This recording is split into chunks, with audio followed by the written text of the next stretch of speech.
Saya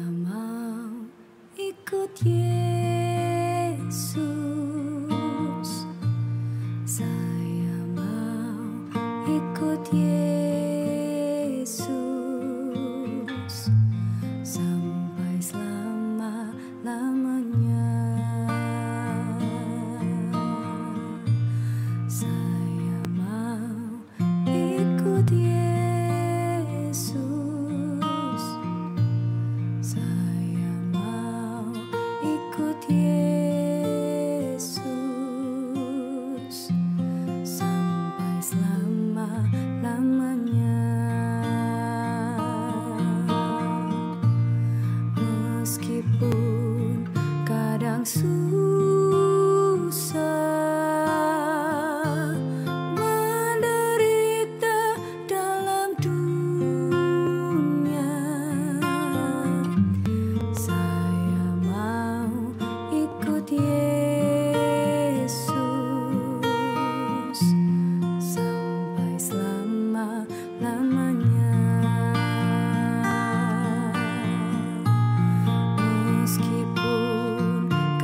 kadang susah,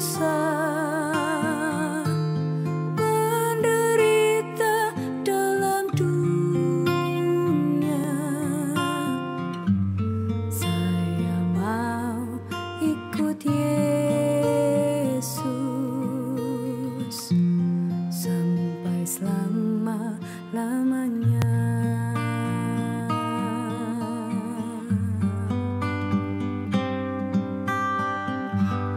Saya mau ikut Yesus. Saya mau ikut Yesus sampai selama-lamanya. Saya mau ikut Yesus. Saya mau ikut Yesus sampai selama-lamanya. Meskipun kadang susah, menderita dalam dunia, saya mau ikut Yesus sampai selama-lamanya. Meskipun kadang susah, menderita dalam dunia, saya mau ikut Yesus sampai selama-lamanya. Meskipun kadang susah, menderita dalam dunia, saya mau ikut Yesus sampai selama-lamanya. Saya mau ikut Yesus sampai selama-lamanya. Saya mau ikut Yesus sampai selama-lamanya.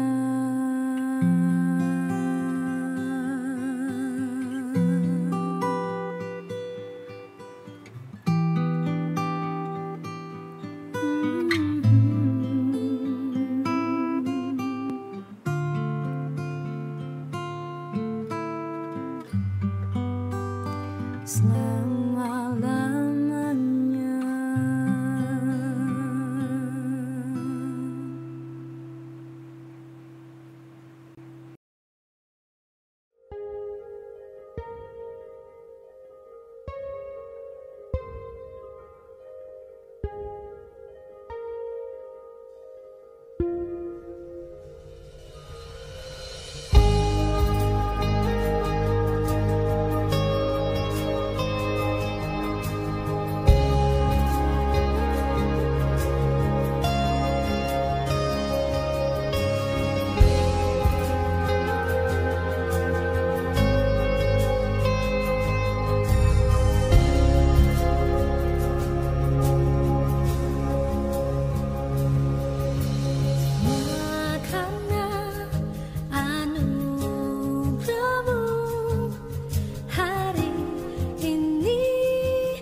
Salam, selamat pagi jemaat yang dikasihi Tuhan. Bagaimana kabarnya hari ini? Ya, saya mengucapkan selamat datang di REK Lokal Nginden bagi yang baru pertama kali mengikuti. Saya juga mengucapkan selamat mengikuti yang ada di streaming baik YouTube maupun radio. Kiranya saat ini kita bisa menikmati hadirat Tuhan ya. Saya mengundang semua bangkit berdiri. Saya mengajak kita mengambil waktu teduh di hadapan Tuhan, mempersiapkan hati kita untuk masuk ke hadirat-Nya, menikmati bait-Nya yang kudus. Mari kita mengambil waktu teduh bersama-sama.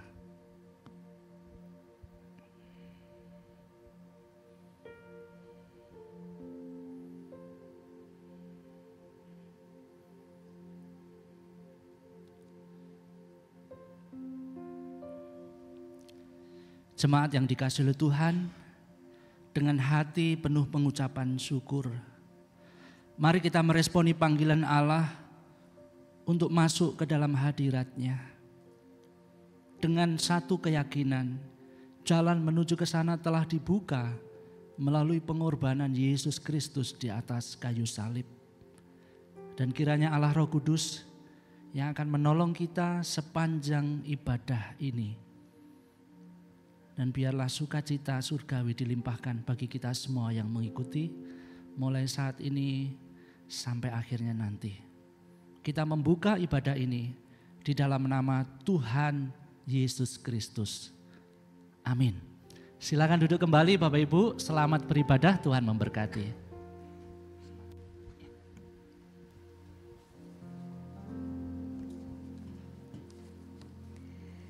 Firman Tuhan berkata, "Ya Tuhan dan Allah kami, Engkau layak menerima puji-pujian dan hormat dan kuasa, sebab Engkau telah menciptakan segala sesuatu, dan oleh karena kehendak-Mu semuanya itu ada dan diciptakan." Yesus Kristuslah Tuhan Raja segala raja. Engkau layak dipuji dan disembah.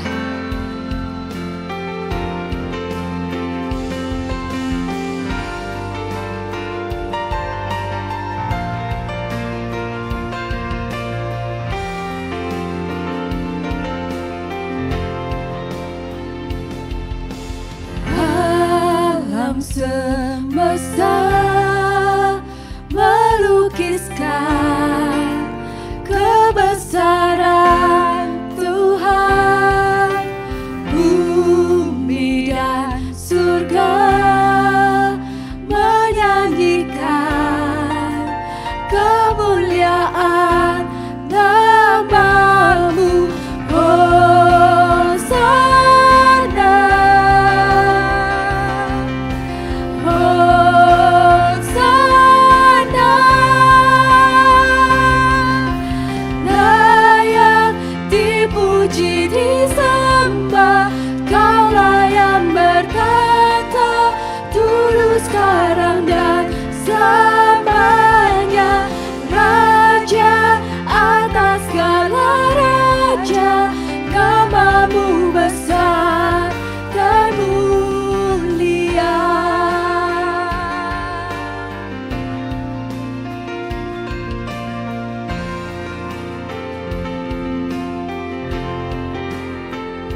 Sebab tidak ada nama lain selain nama Yesus, yang kepadanya setiap lutut akan bertelut bahwa Dia adalah Raja, Dialah Tuhan segala Tuhan.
Terima kasih Tuhan.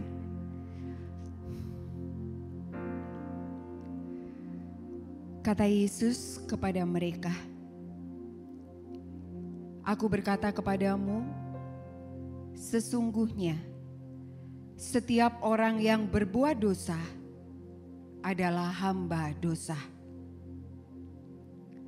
Mari setiap kita datang kepada Tuhan dengan kerendahan hati. Kita mengakui segala perbuatan dosa kita. Apakah kita masih menjadi hamba dosa? Apakah kita masih menuruti kedagingan kita?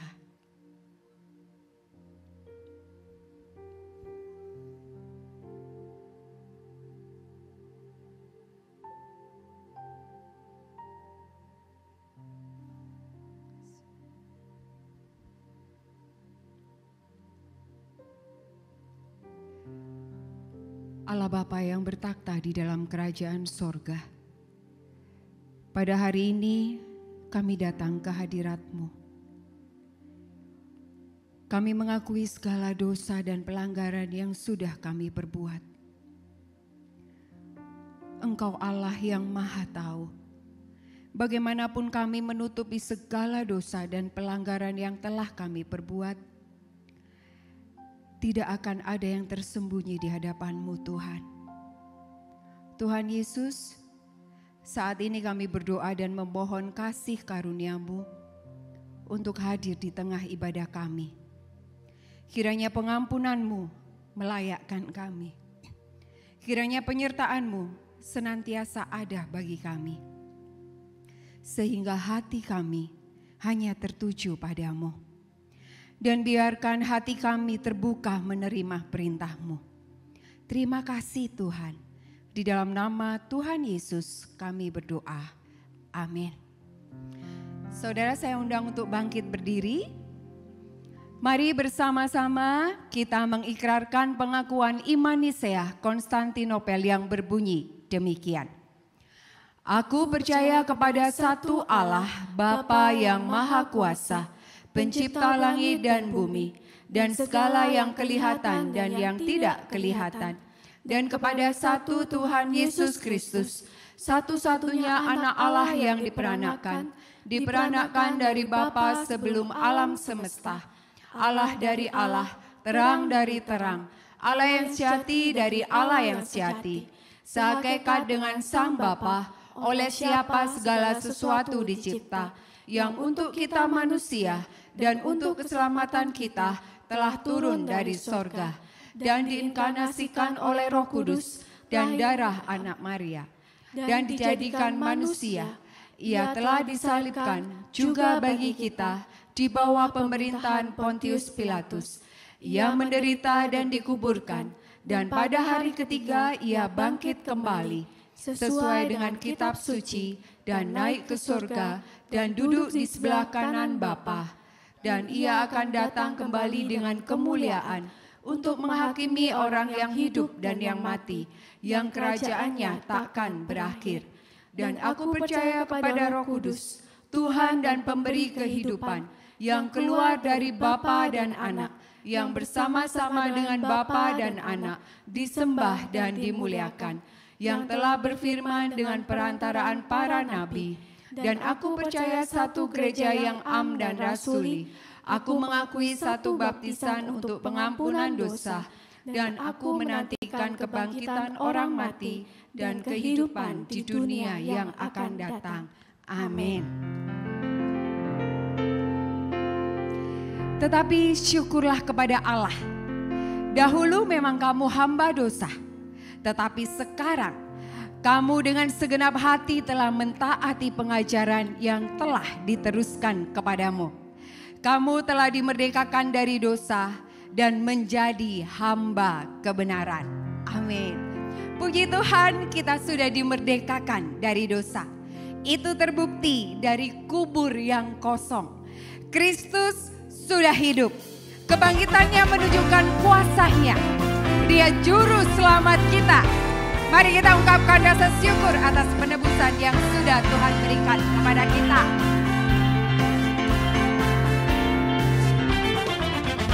Anak Allah, Yesus namanya, menyembuhkan, menyucikan, bahkan mati, tebus dosaku, kubur kosong membuktikan Dia hidup. Sebab Dia hidup, ada hari esok. Sebab Dia hidup, ku tak gentar, karena ku tahu Dia pegang hari esok. Hidup jadi berarti sebab Dia hidup.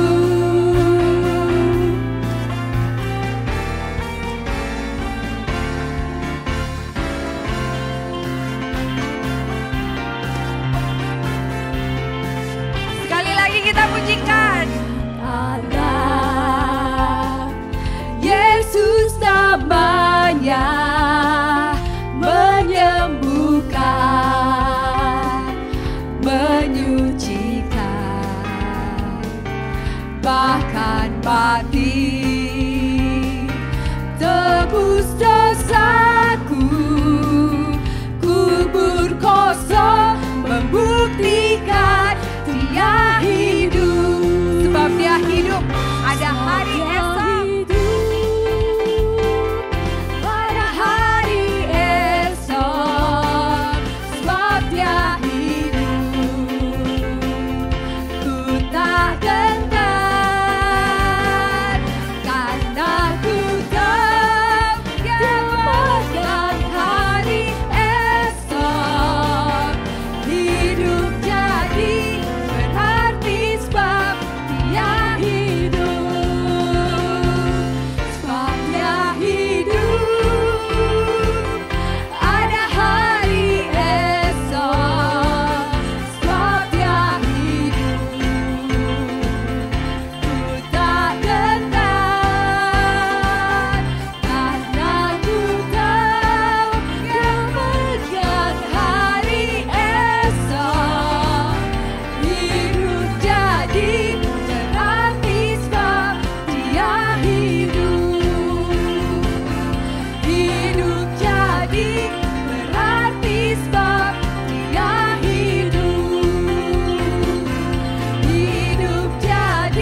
hidup.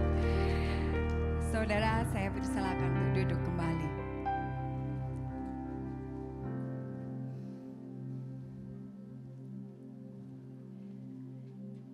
Sebentar kita akan mendengarkan firman Tuhan.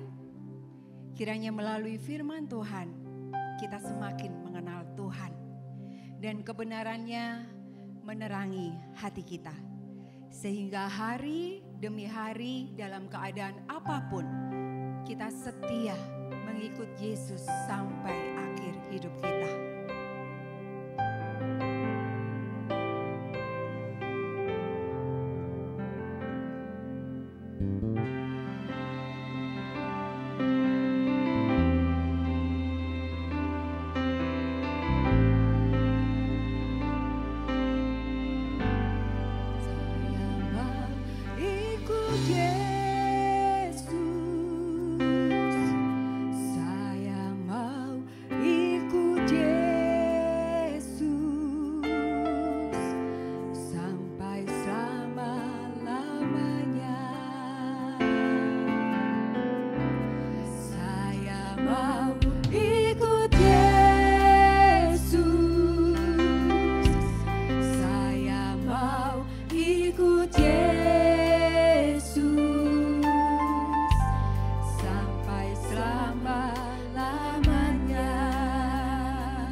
Itulah kesukaan hati.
Seperti lagu ini ya Tuhan, kami sungguh rindu untuk bisa mengikut Engkau seumur hidup kami.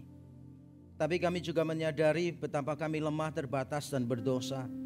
Kalau bukan karena anugerah-Mu yang menopang kami, tidak mungkin kami bisa setia kepadamu. Kami seringkali mencari kesenangan kami, mengikuti pikiran kami yang sesat.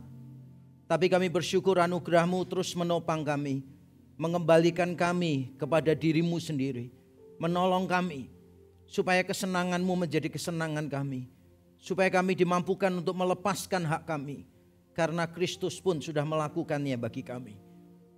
Kami bersyukur untuk anugerah-Mu yang terus menopang kami, bersyukur untuk Injil yang terus dinyanyikan, yang terus dirayakan dari tempat ini ya Tuhan. Dan kami sungguh bersyukur.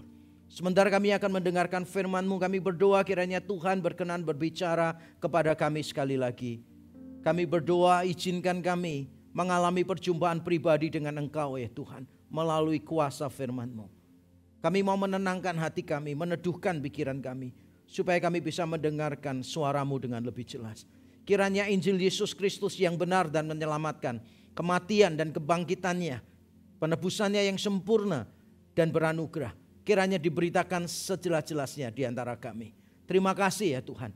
Di dalam nama Tuhan Yesus Kristus kami berdoa dan kami bersyukur, menyiapkan hati kami mendengar firman-Mu. Amin, amin, amin. Shalom Bapak Ibu Saudara sekalian. Nah, saya juga mau mengucapkan salam sejahtera untuk jemaat yang sedang liburan. Jumlahnya cukup banyak yang berlibur hari ini. Kemudian juga bagi Bapak Ibu Saudara yang mengikuti secara online, saya mengucapkan juga salam sejahtera. Nah, hari ini adalah minggu yang keempat dan seperti biasa di gereja kita, minggu yang keempat itu adalah waktunya melanjutkan seri khotbah eksposisi dari Perjanjian Baru. Bagi Bapak Ibu Saudara yang tidak sering mengikuti ibadah di sini, sebetulnya paling gampang untuk menebak tema dari gereja REK. Pokoknya kalau minggunya ganjil 135, berarti kita membahas tema tahunan. Kita punya tema tahunan untuk 2023, kita membahas diselamatkan untuk melayani. Nanti minggu yang genap, minggu yang kedua dan minggu yang keempat berarti seri khotbah eksposisi. Kalau minggu kedua dari Perjanjian Lama, kalau minggu keempat dari Perjanjian Baru. Gampang ditebak ya, kurang lebih temanya seperti apa. Nah, hari ini adalah minggu yang keempat, karena itu kita akan belajar dari seri khotbah eksposisi Perjanjian Baru, yaitu dari 2 Korintus 1 ayat 8 sampai 11. Nanti kita akan membaca bersama-sama, tapi saya ingin memulai dengan mengingatkan kita kalau kita tidak ingat, atau memberitahu kalau kita tidak tahu, bahwa kita sedang hidup di tengah semangat zaman yang mengagungkan kehebatan dan kemandirian. Kita bicara tentang dua semangat zaman yang saling melengkapi tapi saling mematikan, yaitu gerakan zaman baru dan postmodernisme. Tentu saja butuh satu seminar untuk menjelaskan tentang masing-masing. Karena itu saya tidak akan menjelaskan itu, tapi saya akan mencoba cara yang berbeda. Yaitu begini, terlepas dari kita pernah mendengar istilah New Age Movement atau tidak, coba saya mau tanya ya, pernah nggak diantara kita yang mendengarkan jargon-jargon, slogan-slogan yang ala gerakan zaman baru? Misalnya begini nih, kamu tuh hebat, apapun yang kamu katakan akan jadi kenyataan. Pernah dengar? The power of the mind, apapun yang engkau mimpikan pasti akan jadi kenyataan. Tidak ada batas, batasannya adalah pikiranmu sendiri. Pernah mendengar? Pernah. Nah, itu namanya gerakan zaman baru. Apapun yang saudara yakini, saudara dapat, saudara pasti akan mendapatkannya. Itu juga gerakan zaman baru. Tapi Pak, saya dengarnya kok di gereja ya? Ya berarti gerejanya terpengaruh gerakan zaman baru. Postmodernisme. Mungkin kita baru sekali mendengar istilahnya dan mungkin kita tidak tahu definisinya. Tapi coba misalnya saya kumandangkan beberapa slogan populernya. Lu gue yang penting lu nggak nyenggol gue. Pernah dengar? Itu postmodernisme. Kalau kita pernah mendengar misalnya begini nih, sudah nggak usah ngurusin omongan orang, just follow your heart aja. Follow your heart. Kamu berhak untuk bahagia. Jangan pedulikan omongan orang lain. Kamu, orang lain. Pernah dengar itu? Pernah dengar. Lalu pada saat orang berkata begini, menurutku kok tindakan itu salah ya? Langsung, jangan menghakimi. Jadi kalau menilai orang lain salah langsung, jangan menghakimi. Memangnya kamu lebih baik daripada orang lain.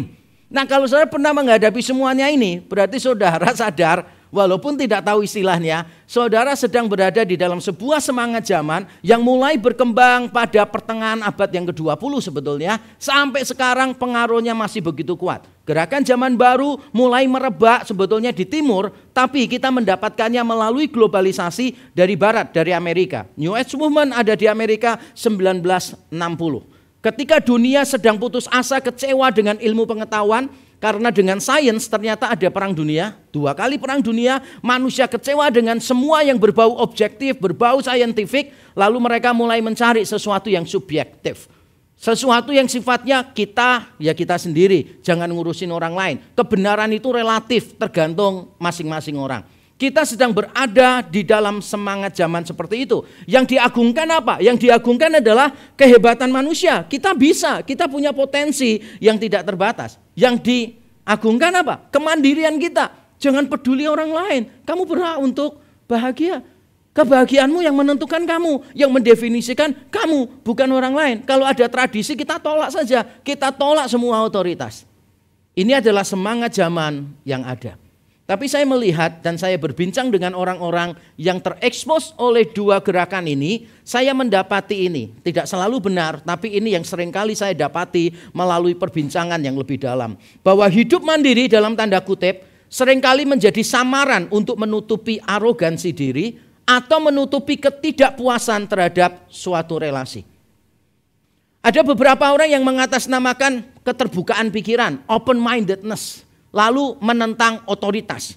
Mengatakan bahwa kita ini harus jadi orang yang harus eksistensial. Nggak perlu tahu maksudnya apa. Saya cuma ceritakan supaya kelihatan saudara punya sesuatu yang dibanggakan, pendetanya pinter gitu.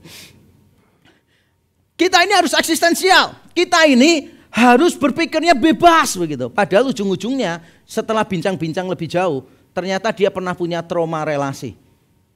Di keluarganya dia tidak puas dengan otoritas orang tuanya karena orang tuanya tidak memberikan parenting yang baik. Maka dari kekecewaan traumatik yang berbau relasional ini, dia proyeksikan ke semua otoritas yang ada di dalam hidupnya. Termasuk gereja, termasuk bos, pimpinan di sekolah, termasuk pimpinan di tempat kerja, termasuk pimpinan di gereja. Semuanya dipersoalkan. Kenapa? Karena ketidakpuasan terhadap sebuah relasi. Saya tidak mengatakan semua orang bersumber dari sini. Tapi inilah observasi yang saya temukan ketika saya berbincang lebih dalam dengan orang-orang yang sudah terekspos dengan gerakan zaman baru. Terutama dalam hal ini saya bicara tentang postmodernisme.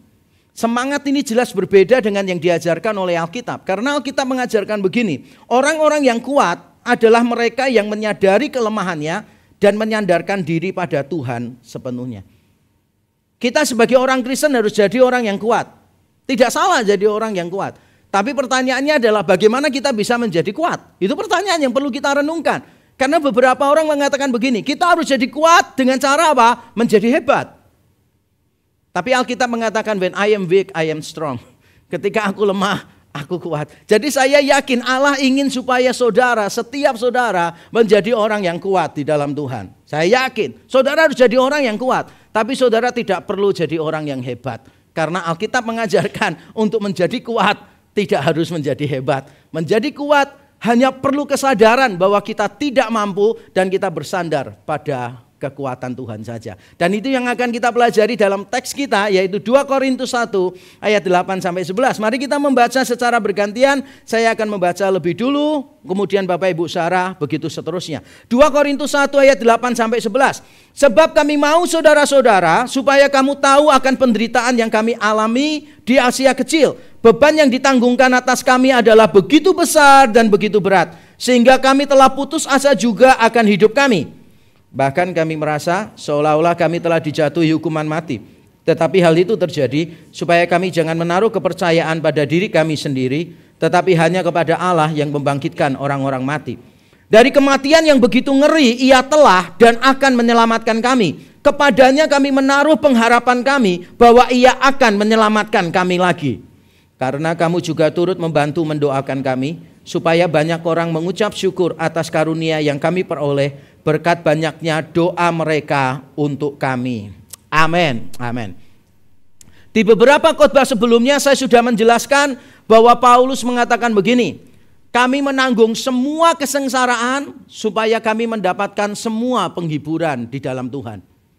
Penderitaan yang dihadapi Paulus sangat beragam dan sangat banyak sekali. Nanti kalau pulang rumah ya, baca 2 Korintus 11. 2 Korintus 11 Paulus menceritakan semua pergumulannya di dalam pelayanan. Itu ayat favorit saya sih sebetulnya.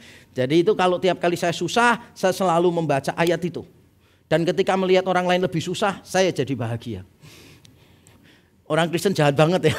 Kalau lihat Paulus lebih susah gitu kan ya. Wah gitu, wah rasanya kayak bahagia banget gitu. Nah menurut saya mungkin perlu di print gede-gede, ditaruh di kamar. Supaya nanti kalau istri misalnya ngeluh, pernikahan kita kok nggak bahagia ya, kita bisa jelasin. Kamu mau jadi suaminya Paulus? Nah ini ngalamin nggak begini gitu kan ya. Atau pada waktu liburan semuanya pasang status di medsos gitu, kita kok nggak diajak liburan, kemudian istrinya komplain tuh, Pak kok nggak liburan sih Pak? Gitu. Langsung jawab ya, daripada kamu diajak liburan kayak Paulus begini, dianiaya, karam kapal, dipukul terus. Enak di rumah atau ikut Paulus? Enak di rumah Pak. Lah ya bersyukur. Ada banyak alasan ya bagi kita yang nggak punya duit, harus banyak akal ya memang, supaya kita bisa menghibur diri sendiri. Paulus itu penderitaannya begitu banyak saudara, dan dia tidak mau menceritakan semuanya. Dia hanya menceritakan satu pergumulannya, yaitu yang terjadi di Asia Kecil. Nah kita bingung Asia Kecil itu di mana? Kalau dalam peta sekarang, peta modern, Asia Kecil itu sebagian besar Turki. Sebagian besar Turki itu Asia Kecil. Kalau peta yang kuno kurang lebih seperti ini. Jadi kalau ada Makedonia di sebelah barat, kemudian ada Galatia sedikit ke timur, di tengah-tengahnya itu ada Asia Kecil. Di utaranya ada Bitinia dan Pontus, dihafalkan ya setelah ini ujian soalnya. Yang nggak hafal nanti nggak bisa keluar dari ruangan setelah ibadah selesai. Nah ini namanya Asia Kecil. Dan Paulus berkata begini saudara, kalau dalam bahasa Indonesia itu bunyinya begini, sebab kami mau supaya kamu tahu. Kalau dalam bahasa Yunaninya gini, sebab kami tidak ingin kalian tidak tahu, saudara-saudara. Ulangi sekali lagi ya, bahasa Yunaninya gini, sebab kami tidak ingin kalian tidak tahu. Beda nggak ya dengan kami ingin supaya kalian tahu? Beda loh. Lebih menekankan bahasa Yunaninya. Jadi dalam bahasa Yunaninya itu bukan cuma sekedar Paulus ingin orang lain tahu, tapi Paulus tidak ingin orang lain tidak tahu gitu. Seolah-olah Paulus itu sangat semangat untuk memberitahu, kamu harus tahu ini, kamu harus tahu ini. Nah biasanya nih, kalau kita kepengen getol banget memberitahu orang lain, biasanya berita gembira atau berita yang buruk? Gembira pasti. Anak kita sukses lah, pelayanan kita berhasil lah. Wah kita kepengen cerita ke orang lain. Saya tidak ingin kamu tidak tahu ini. Kamu harus tahu ini gitu kan ya. Wah luar biasa, beberapa hamba Tuhan aja diundang khotbah di luar gitu kan. Langsung ngetek semua hamba Tuhan yang lain. Ini loh, nontonlah video saya gitu kan. Banyak tuh hamba Tuhan yang kayak gitu. Diundang di gereja mana gitu kan ya. Wah promo-promo supaya tolong ya di-share ke orang lain ya. Siapa tahu ada yang mau ikut gitu kan ya. Ya saya nggak mau menghakimi, tapi kadang-kala saya merasa itu berlebihan begitu. Tapi saya menyadari sesuatu yang gembira, sesuatu yang bagi dia membahagiakan. Dia kepengen cerita ke orang lain, dan itu natur kita, benar nggak sih? Anak kita gagal ada nggak yang mau cerita? Aku tidak ingin kamu tidak tahu. Anakku baru aja nggak naik kelas. Nggak mungkin. Kita pasti ceritanya yang baik-baik. Tapi Paulus di sini ceritanya beda. Dia malah gini, aku tidak ingin kamu tidak tahu tentang penderitaan yang kami alami di Asia Kecil. Nah penderitaan seperti apa yang dialami Paulus? Wah para penafsir Alkitab berbeda pendapat. Ada yang berkata begini, penderitaan yang dimaksud di sini adalah duri dalam daging. Karena itu disebut di pasal 12 dari surat yang sama, 2 Korintus. Dan duri dalam daging itu adalah penyakit fisik. Wah, ada yang bilang gitu. Tapi menurut saya kita nggak perlu nafsirkan sejauh itu. Kenapa? Duri dalam daging itu belum tentu penyakit fisik. Duri dalam daging itu bisa berarti pada waktu Paulus makan ikan terlalu cepat-cepat akhirnya durinya nyangkut. Enggak ya, enggak ada penafsir-nafsirkan duri dalam daging semacam itu. Nah ini bukan begitu. Ada yang menafsirkan mungkin yang dimaksud Paulus di sini adalah penganiayaan yang dia alami di Asia Kecil itu maksudnya di Efesus. Kalau kita baca Kisah Rasul 18 nanti pulang rumah baca, di Kisah Rasul 18 itu Paulus merintis jemaat di Efesus dan dia mengalami penganiayaan di sana. Mungkin itu yang dimaksud di sini. Menurut saya enggak sih. Kenapa enggak? Karena Paulus pernah menceritakan penderitaannya di Efesus, yaitu di 1 Korintus 15. Dan dia menyebut kotanya, yaitu Efesus. Kenapa sekarang dia menyebut provinsinya? Lah kalau memang itu Efesus, kenapa dia nggak langsung ngomong aja penderitaan yang kami alami di Efesus? Kenapa dia ngomong provinsinya, yaitu di Asia Kecil? Ada yang menduga begini, mungkin Kisah Para Rasul itu tidak mencatat semua pelayanan Paulus. Which is menurut saya masuk akal. Mungkin Paulus pernah melayani di kota-kota lain di provinsi Asia Kecil, lalu Paulus menderita luar biasa dan Paulus sedang cerita itu di sini. Sangat mungkin. Tapi yang paling bijaksana menurut saya begini. Kalau kita membaca porsi pembahasan Paulus di ayat tadi, Paulus itu tidak menyoroti jenis penderitaannya kok. Yang dia soroti itu adalah respons dia terhadap penderitaannya. Sekali lagi, yang disorot itu bukan jenis penderitaannya. Makanya dia tidak memberi keterangan lengkap tentang itu. Saudara kepengen tahu macam-macam, Paulus gak kasih tahu. Karena jenis penderitaannya gak penting. Yang paling penting adalah respons Paulus terhadap penderitaan tadi. Itu yang mau dibagi oleh Paulus. Jadi Paulus bukan cuma ngomong gini, aku mau kasih tahu kamu tentang penderitaanku. Bukan. Tapi dia mau kasih tahu begini, tak kasih tahu ya tentang responsku terhadap penderitaan di Asia Kecil. Wah, responsnya pasti, heboh dong. Karena dia mau cerita nih, mungkin dia diapa-apain dan dia tetap semangat. Mungkin dia menghadapi bahaya dan Paulus maju tak gentar gitu kan. Ternyata tidak. Yang dia sampaikan mungkin mengagetkan kita karena dia berkata begini. Beban yang ditanggungkan atas kami adalah begitu besar dan begitu berat. Sehingga kami telah putus asa juga akan hidup kami. Bahkan kami merasa seolah-olah kami telah dijatuhi hukuman mati. Ayat yang panjang ini cuma memberitahu respons Paulus terhadap apa yang dia alami. Bahasa Indonesia menerjemahkan beban yang ditanggungkan atas kami adalah begitu besar dan begitu berat. Dalam bahasa Yunani terjemahannya begini. Secara berlebihan di atas kekuatan kami telah dibebankan. Secara berlebihan di atas kekuatan kami telah dibebankan. Dan urutannya memang seperti itu dalam bahasa Yunani. Kat hyperbolen hyperdunamin ebaretheman. Memang yang diletakkan pertama itu adalah secara berlebihan melebihi kekuatan kami telah dibebani. Kemudian ayat yang ke-9a dikatakan demikian. Kalau bahasa Indonesia, bahkan kami merasa seolah-olah kami telah dijatuhi hukuman mati. Dalam bahasa Yunaninya, sesungguhnya kami sendiri di dalam diri kami memiliki hukuman mati. New American Standard Bible menerjemahkannya begitu. Indeed we have the sentence of death within ourselves. Jadi sebetulnya persoalan yang dihadapi oleh Paulus ini bukan keputusan pengadilan. Dia dihukum mati. Bukan itu yang dihadapi Paulus. Paulus sudah sering dipenjara. Sudah sering menantikan bebas atau mati, bebas atau mati. Paulus tidak mungkin ketakutan, tidak mungkin putus asa dengan itu. Tapi dia merasa dalam dirinya dia sendiri memiliki hukuman mati. Maksudnya apa sih? Paulus itu putus asa, benar-benar putus asa. Dia nggak bisa melihat beyond today. Dia merasa bahwa today is the day, the last day of my life, of my ministry. Dia nggak bisa membayangkan lebih jauh daripada itu. Kenapa? Karena dia berkata, bahasa Indonesia nerjemahkannya, beban yang ditanggungkan begitu besar, begitu berat. Menurut saya kok kurang jelas ya. Karena Paulus bukan mengatakan bebannya berat dan besar. Loh, berat, besar kalau dia kuat ngangkat kan tetap hebat. Paulus bilangnya apa? Secara berlebihan melebihi kekuatan. Saya yakin saudara itu pernah mengalami beban yang berat. Kelihatan dari wajah saudara. Apalagi ini tanggal tua. Pasti setiap kita pernah menghadapi beban yang berat. Jangan bilang tidak pernah. Tapi pernah enggak? Saudara itu menghadapi beban yang saudara rasa gini. Ini berlebihan. Melampaui kekuatan. Ada yang pernah sampai pada titik itu? Enggak pernah. Wah, saya bersyukur ya dalam pelayanan saya, saudara. Saya dulu pulang dari Amerika, dengan modal S2, fresh graduate dari Amerika gitu kan. Saya dikasih tahu, nanti pulang pelayanan jangan kaget loh ya. Tempat pelayananmu tuh sudah hancur, nggak karu-karuan kondisinya. Teman saya ngomongin gini, itu situasinya seperti kapal Titanic yang patah, yang sedang menghujam ke bawah. Saya maju tak gentar semangat 45 berkata begini, enggak apa-apa, aku memang dipanggil Tuhan ke sana. Bayangan saya, saudara.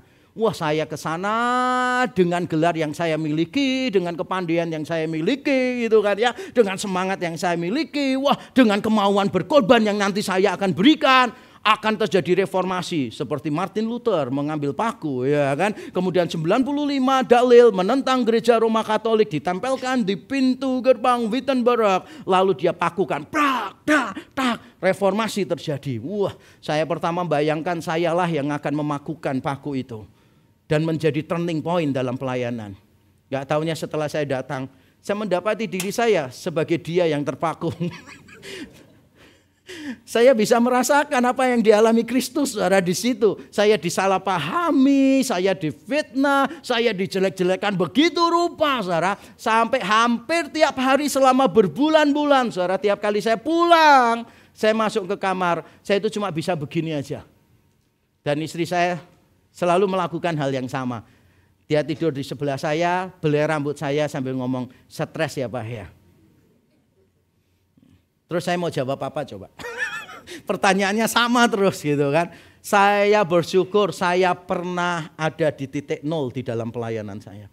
Makanya tiap kali saya ada di SPBU dan petugasnya bilang, Pak dari nol ya, saya langsung terharu nangis. Saudara. Saya ingat dulu pelayanan saya mulainya dari nol soalnya. Saudara. Saudara mungkin pernah berbeban berat, tapi belum tentu saudara pernah berada pada satu titik saudara berkata, ini berlebihan deh. Ini melampaui kekuatan deh. Aku putus asa. Tapi itu yang diceritakan Paulus loh. Padahal Paulus itu punya segudang alasan untuk menyombongkan dirinya. Saya itu belum melihat orang ya yang punya alasan untuk sombong lebih banyak daripada Paulus. Paulus pelayanannya dipenuhi dengan tanda mujizat luar biasa. Orang mati aja loh, jatuh dari jendela karena mungkin Paulus khotbahnya terlalu rumit, banyak Ibrani Yunaninya. Jatuh orangnya, mati gitu kan, dibangkitkan loh sama Paulus. Lalu disuruh dengerin khotbah Paulus 2 hari. Supaya dia kapok ya, nggak ngantuk-ngantuk lagi waktu dengerin khotbah. Nah Paulus itu luar biasa, saudara, nyembuhkan banyak orang, bangkitkan orang mati, pelayanannya luar biasa. Dia berkorban banyak di dalam pelayanan. Dia merintis begitu banyak gereja, lebih daripada rasul-rasul yang lain. Dia menulis surat paling banyak di dalam perjanjian baru, lebih daripada rasul-rasul yang lain. Dia punya segudang alasan untuk menyombongkan diri. Kalau saya jadi Paulus, mungkin saya akan tergoda untuk tampil sempurna dong. Kan sudah kelihatan hebat. Yang saya perlu lakukan adalah berdiam diri supaya tetap terlihat hebat. Tapi bukan itu yang dilakukan Paulus. Dia cerita kegagalannya. Dia cerita keputusasaannya, saudara. Dan ini mengajarkan kepada kita, kelemahan dan kegagalan bukan untuk disembunyikan, melainkan diceritakan. Bukan untuk ditutupi, tetapi dibagi. Untuk dibagi, bukan untuk ditutupi, saudara. Kita semua punya pergumulan. Jangan malu kalau cerita. Apalagi kalau laki-laki biasanya begitu. Kalau cerita kelemahan, kegagalan itu rasanya kayak malu banget gitu kan. Padahal kita tahulah mana ada manusia yang tidak pernah gagal. Setuju nggak? Nggak ada manusia yang tidak pernah gagal, saudara. Tapi saya belajar banyak untuk berani cerita kelemahan saya. Karena saya ini berhala saya pengakuan, berhala saya kesombongan, saudara. Dari dulu. Saya itu tidak bisa. Saya ulang ya, saya tidak bisa. Jadi kalau saya kepengen bisa apa, saya pasti bisa. Saudara. Percaya nggak? Waktu muda saya jadi penari. Jangan lihat sekarang, bayangkan. Rasanya tertawanya kok menghina ya. Saya itu dulu sampai buat koreografi gitu. Saya ngajarin penarinya, kakimu ke sini, matamu ke sana. Nah, tanganmu yang ke sini supaya bagus. Nanti kena cahaya, shadow-nya itu ke situ gitu. Saya bikin teater gitu. Saya ngajarin sandiwara, kemudian baca puisi dan sebagainya gitu. Saya kepengen apa? Saya nggak bisa. Saya harus bisa. Sulit bagi saya untuk mengakui bahwa saya nggak bisa. Saya tidak tahu. Tapi saya sadar semakin saya memberi makan berhala saya, kesombongan dan pengakuan, semakin saya tidak akan dipuaskan. Justru saya bersyukur, akhirnya saya berjumpa dengan Injil dengan cara yang baru, sehingga saya bisa dengan mudah cerita kepada orang lain, ini kelemahan saya, ini kegagalan saya. Dan saudara tahu nggak, bahkan ketika saya mencoba untuk terbuka kepada orang lain, supaya orang lain melihat saya itu tidak sehebat yang dilihat banyak orang. Seringkali orang nggak mau tahu, saudara. Dalam beberapa kesempatan saya sharing kepada rekan hamba Tuhan dari gereja lain. Saya cerita bahwa saya dalam pelayanan itu pernah takut. Ngambil keputusan, yakin ini pimpinan Tuhan. Tapi nanti kalau dieksekusi saya yakin melebihi kekuatan saya. Ya tapi saya jalani. Saya tuh cerita tuh takut, kepengen didoakan gitu. Tahu nggak setelah saya cerita, orang lain bilangnya apa? Wah, Pak YTH ini memang hamba Tuhan yang hebat, beriman luar biasa, berani melangkah bersama dengan Tuhan.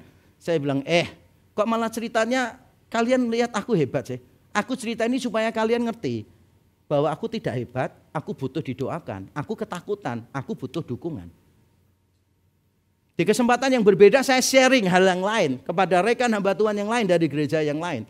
Sampai ada salah satu setelah sharing itu datangi saya, dia bilang begini, "Kok tahu nggak? Kalau Koko tadi nggak jelasin sampai eksplisit tadi, aku selama ini tuh nggak tahu loh, YTH punya kelemahan." Saya bilang, "Saya bersyukur, aku cerita ke kamu. Aku banyak kelemahan, bahkan kelemahanku lebih banyak daripada kelemahanmu." Saudara, kadang ketika kita membuka kelemahan kita, orang lain masih bisa melihat itu sebagai kehebatan kita. Apalagi kalau saudara menceritakan kehebatan saudara, yang dilihat orang apa? Kita seringkali mau memuliakan Tuhan, tapi ceritanya tentang semua keberhasilan kita. Kita katanya bersaksi untuk Tuhan, yang kita ceritakan adalah ini yang saya lakukan, I do this, I do that, gitu kan ya. Saudara gagal aja orang mengagumi saudara, apalagi saudara berhasil. Makanya kita harus berhati-hati saudara. Paulus gak sungkan kok cerita dia gagal, amin. Gak apa-apa cerita saudara gagal. Orang tua datang kepada anak berkata, "Papa mama minta maaf, gagal jadi orang tua yang baik." Gak apa-apa. Beberapa waktu yang lalu saya bincang-bincang dengan orang tua. Kemudian dia ngomong begini, "Pak, ini sudah salah kaprah. First step-nya apa yang harus saya lakukan?" First step-nya adalah datangi anakmu, peluk dan ngomong, "Papa mama minta maaf. Papa mama gagal jadi orang tua yang baik." Gak apa-apa, semua gagal. Semua gagal. Anak-anak juga gitu, gak masalah. Datang kepada orang tuamu ngomong, "Mah, sorry ya, aku jadi anak yang gagal." Gak apa-apa, kita semua gagal. Kita semua gagal. Nah tapi yang saya sukai dari Paulus itu begini. Dia memakai ungkapan begini. Mungkin kita gak perhatikan ya. Bahasa Indonesianya bunyinya begini. Beban yang ditaruh kepada kami begitu besar, begitu berat. Kalau bahasa Yunaninya begini. Secara berlebihan, melebihi kekuatan, kami telah dibebankan. Bentuknya pasif. Subjeknya siapa? Bentuknya pasif. Kami telah dibebankan, yang membebankan siapa? Kalau dalam bahasa Yunani bentuknya pasif, subjeknya enggak jelas, berarti itu namanya divine passive, pasif ilahi. Diasumsikan subjeknya itu Allah. Jadi seolah-olah Paulus sedang berkata begini, kami ini telah dibebankan oleh Allah. Walaupun itu berlebihan, walaupun itu melampaui kekuatan, tapi satu hal yang Paulus tetap ingat, ada Tuhan yang berdaulat yang ada di balik semua prosesnya. Makanya saya ingin mengingatkan kepada kita yang berada dalam situasi yang paling buruk sekalipun. Mungkin engkau mendapati bahwa your life has been broken into pieces right now. Saudara perlu ingat ini. Tidak ada peristiwa buruk yang terjadi di luar kedaulatan Allah yang baik. Tidak ada peristiwa yang buruk yang terjadi di luar kedaulatan Allah yang baik. Yang percaya katakan amin. Seburuk apapun yang sedang menimpa engkau, tidak ada yang terjadi di luar kedaulatan Allah yang baik. Dan kalau memang benar tidak ada yang di luar kedaulatan Allah, pasti Allah punya tujuan tersendiri bagi kita. Tidak mungkin Dia mengatur hidup kita, meletakkan kita di tengah situasi yang buruk untuk tujuan yang buruk. Tidak mungkin. Kalau Allah meletakkan saudara di tengah situasi yang buruk, pasti Dia punya tujuan yang baik. Dan itulah yang akan kita pelajari saudara. Tujuan ilahi di balik penderitaan dan keputusasaan. Ayat 9b sampai 11 nanti kita akan pelajari bersama-sama. Dan langsung saja saudara, langsung saja. Tujuan pertama Allah adalah ini. Supaya kita tidak mengandalkan diri sendiri. Supaya kita tidak mengandalkan diri sendiri. Dikatakan demikian. Tetapi hal itu terjadi supaya kami jangan menaruh kepercayaan pada diri kami sendiri. Ayat 9b bahasa Indonesia begitu. Nah kata menaruh kepercayaan yaitu kata peito dalam bahasa Yunani muncul 3 kali di dalam surat 2 Korintus. Lebih tepatnya 4 kalau dihitung teks kita. Dan artinya adalah meyakinkan. Berarti yang dimaksud Paulus adalah begini. Supaya kami jangan memiliki keyakinan yang didasarkan pada diri sendiri. Yang didasarkan pada diri sendiri ada F, heautois. F itu berarti di atas. Di atas diri kami sendiri. Perhatikan baik-baik saudara, jangan salah paham. Menjadi confident itu pada dirinya sendiri tidak salah. Bahkan saya akan mengatakan you have to be confident at all times. Saudara harus confident setiap waktu, di setiap keadaan saudara harus confident. Confidence tidak salah pada dirinya sendiri. Tapi yang salah adalah dasarnya apa? Saudara itu confident. Kalau saudara itu confident, dasarnya adalah kekuatan saudara, pengalaman saudara, kelebihan saudara. Maka confidence itu menjadi self-confidence. Self-confidence tidak pernah benar. Confidence itu netral, tapi self-confidence itu tidak pernah benar, saudara. Kita harus yakin dong bersama dengan Tuhan. Harus yakin. Masa kita berjalan bersama Tuhan tidak yakin? Harus yakin. Dalam pelayanan saya banyak masalah, dalam kehidupan saya juga banyak tantangan. Tapi saya yakin Tuhan akan pelihara hidup saya. Tapi saya yakin bukan karena saya sudah punya semua simpanan. Saya punya semua cara A sampai Z. Bukan sih. Tapi saya mencoba untuk berjalan bersama dengan Tuhan. Pengalaman iman saya adalah ketika anak saya pertama berkata begini waktu dia SMA, "Pak, nanti boleh nggak kuliah di Amerika?" "Boleh. Papa punya uang. Nanti waktu kamu kuliah papa punya uang." "Berarti sekarang papa nggak punya?" "Nanti pas kamu kuliah papa punya. Sekarang tugasmu siap-siap nyari sekolah yang baik." Lalu dia cari sekolah gitu. Terus dia datang, "Pak, mau sekolah di sini, Pak. Biayanya sekian, papa bisa biayai?" "Bisa. Tapi nanti pas wisuda kamu sendirian, papa mama sama adik nggak datang." "Kenapa?" "Sudah mati kelaparan sejak kamu semester 2. Udah mati kelaparan sejak kamu nanti semester 2. Terus anak saya sadar, berarti nyari yang lebih murah ya Pak. Iya, nyari yang lebih murah. Lalu sejak dia SMA kami berdua mulai nabung gitu. Sehingga pada saat dia mau kuliah, kami sudah ada uang untuk 1 tahun dia kuliah. Tapi saya percaya Tuhan itu akan pelihara dia sampai selesai. Karena saya tanya sama dia, "Kamu yakin gak kok bahwa Tuhan pimpin kamu kuliah di Amerika?" "Yakin, Pak." "Sudah, kalau yakin gak usah bingung, jalani saja." Dan pertama ada godaan, saudara. Karena ada orang yang dengar anak saya mau kuliah di Amerika, dia telepon ngomong gini, "Pak, 80% biayanya saya yang tanggung ya. Pak Yakub tinggal tanggung 20%. Terus saya bilang, "Terima kasih ya perhatiannya. Sorry ya, aku nggak bisa terima." "Loh kan nggak apa-apa Pak, terima." "Memang nggak apa-apa. Cuma aku mau berlatih beriman dan anakku juga perlu berlatih untuk beriman. Jadi sorry, aku nggak bisa terima.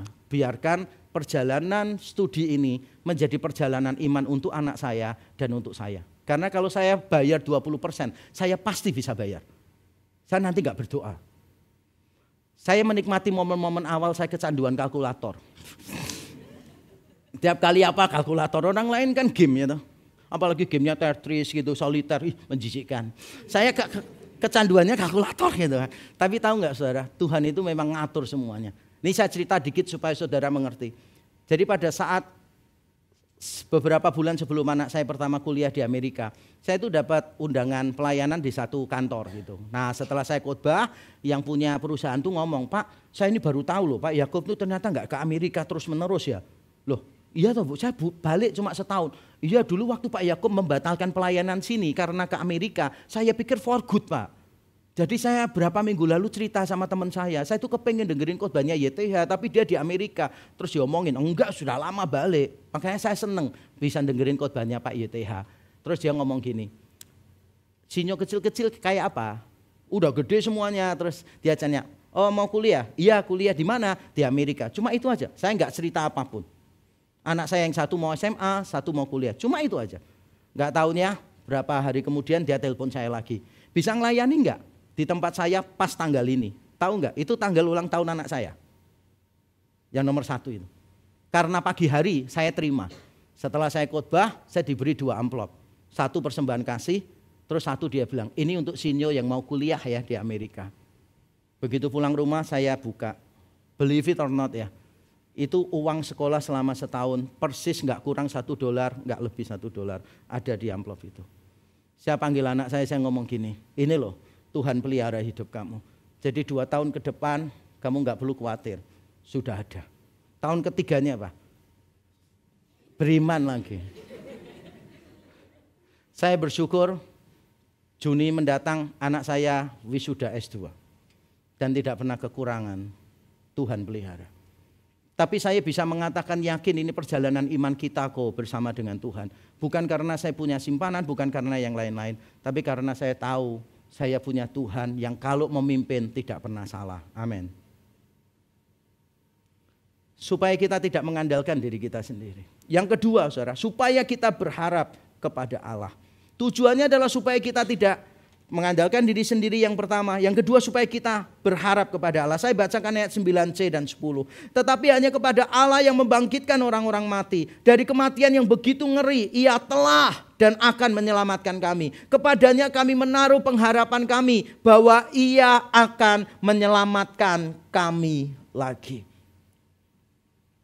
Paulus menceritakan bagaimana Tuhan telah melepaskan dia dari satu bahaya dan dia menaruh kepercayaan kepada Allah yang sanggup membangkitkan orang-orang mati dan dia berkata Allah yang telah menyelamatkan kami akan menyelamatkan kami lagi. Lalu dia ulangi lagi, kami akan diselamatkan lagi.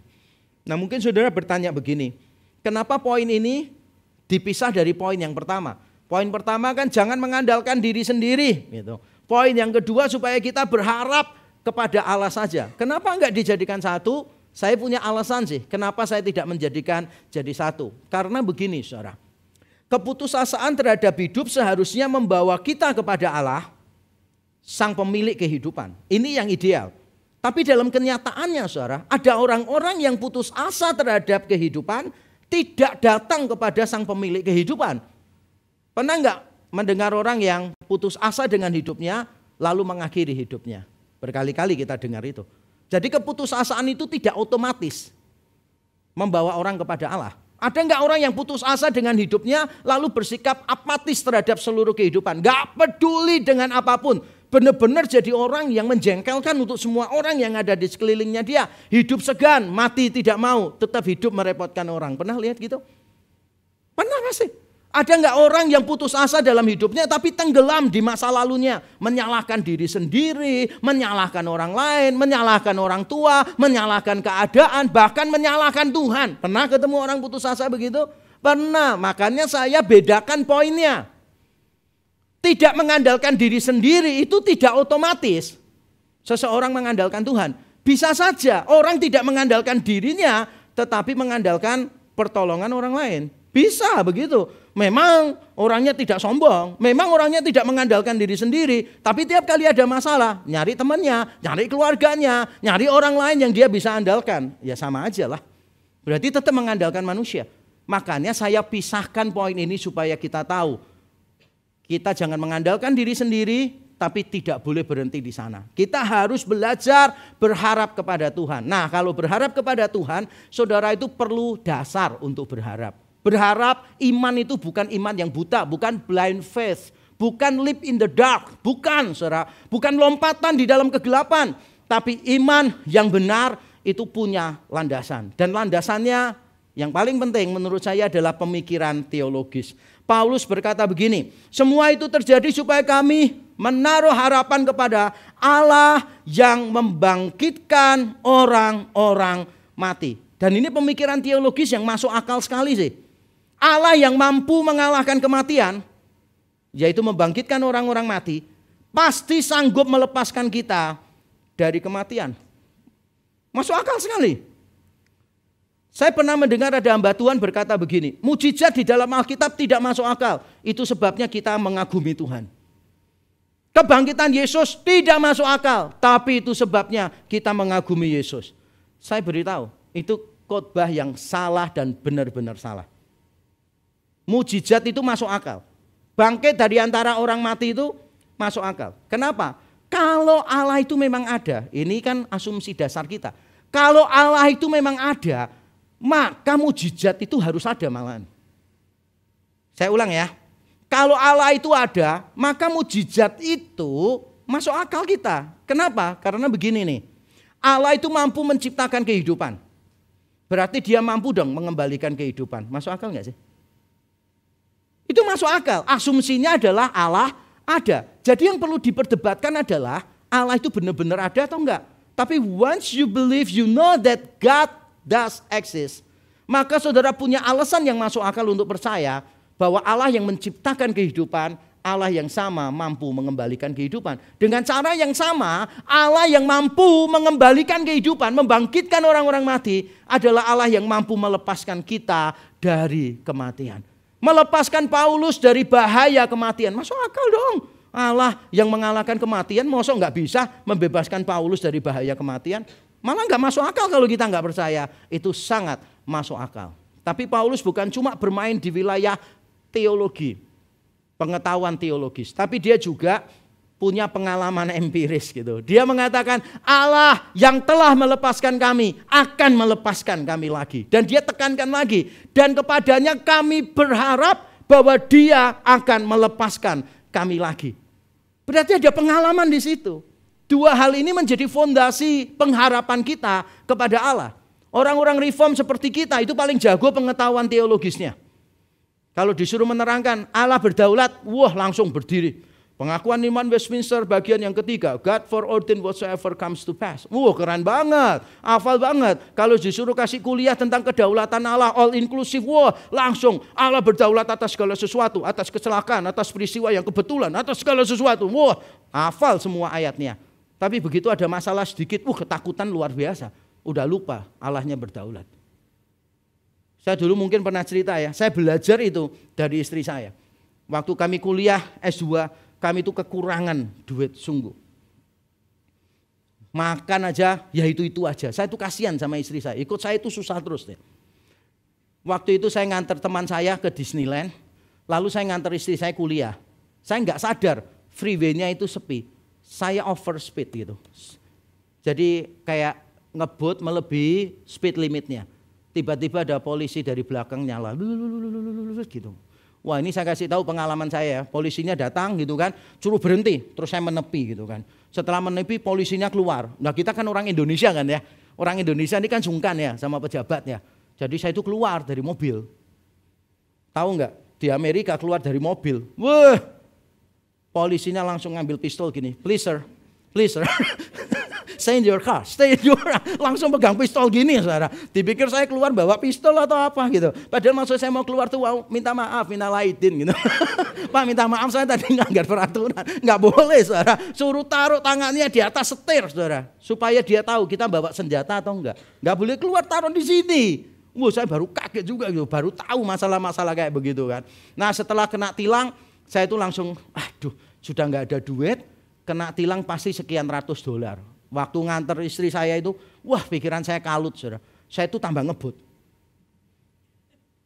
Istri saya ngomong, Pak tenang aja, nggak apa-apa. Telat pun kuliah nggak apa-apa, tenang aja. Terus saya itu tetap pikirannya kalut kan gitu. Terus nyetir. Istri saya ngomong gini, kamu loh berapa kali ngajarin orang, Allah itu berdaulat penuh atas setiap detail hidup kita. Masa gara-gara kena tilang saja kamu lupa percaya sama Allah yang berdaulat itu? Langsung saya turunkan kecepatannya.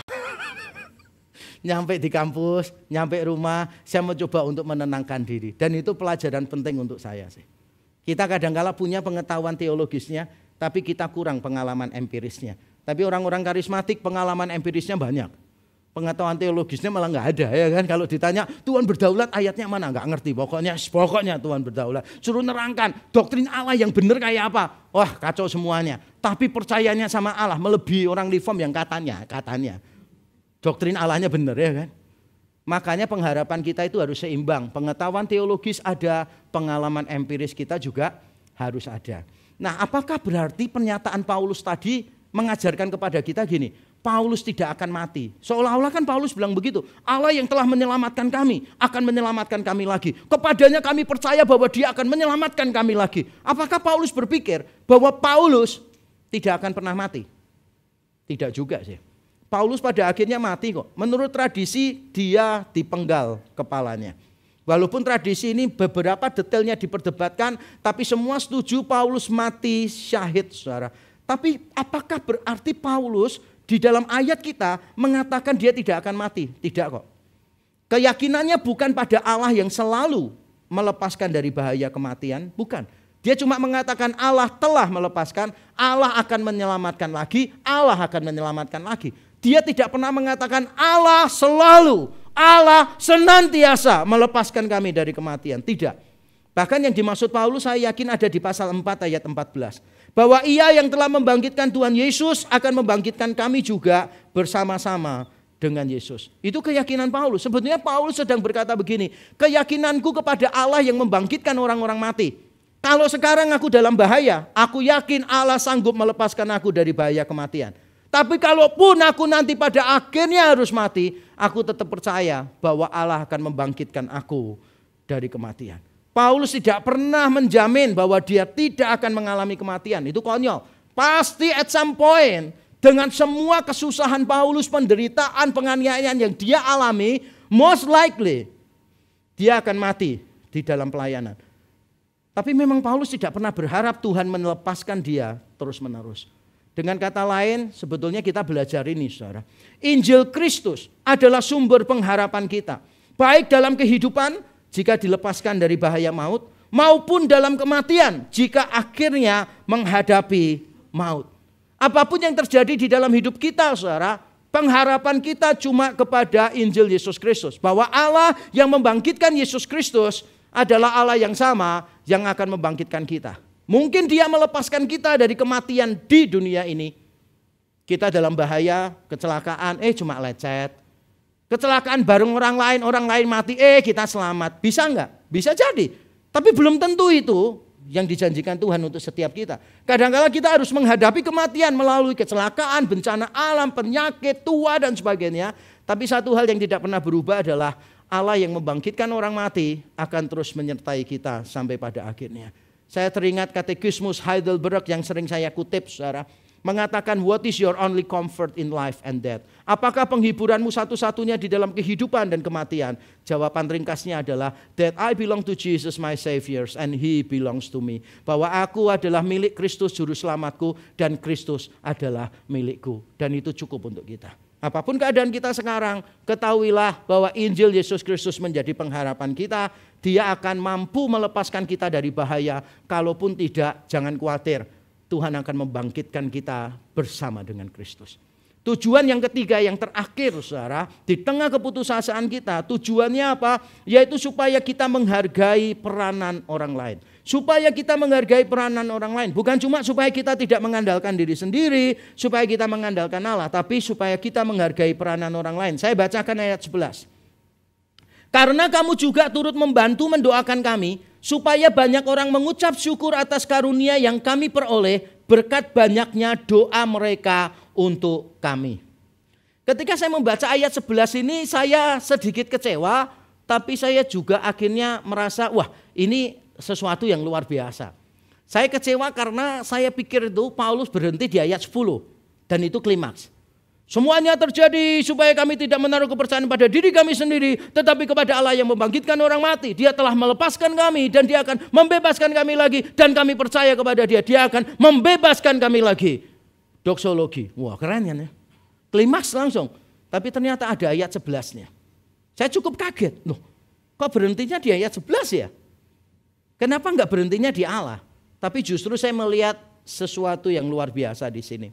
Mengandalkan Allah bukan berarti meremehkan kontribusi sesama orang percaya. Sebaliknya, Allah seringkali bekerja melalui orang-orang di sekitar kita. Seringkali kita pikir kalau mengandalkan Allah itu berarti kita tidak mau menerima bantuan dari orang lain. Mengandalkan Allah itu berarti Allah bekerjanya direct, langsung kepada kita. Tidak loh. Seringkali Allah bekerja melalui apa saja dan melalui siapa saja di sekitar kita. Jadi jangan saudara berpikir kalau saudara mengandalkan Allah terjadi hal-hal yang spektakuler, yang luar biasa terus menerus, yang supranatural. No. Kadangkala Allah memelihara kita dengan cara yang dalam tanda kutip natural, yaitu melalui orang-orang di sekeliling kita. Dan itu yang diajarkan Paulus untuk kita. Paulus menyadari ketika dia dilepaskan, yang melepaskan siapa? Allah.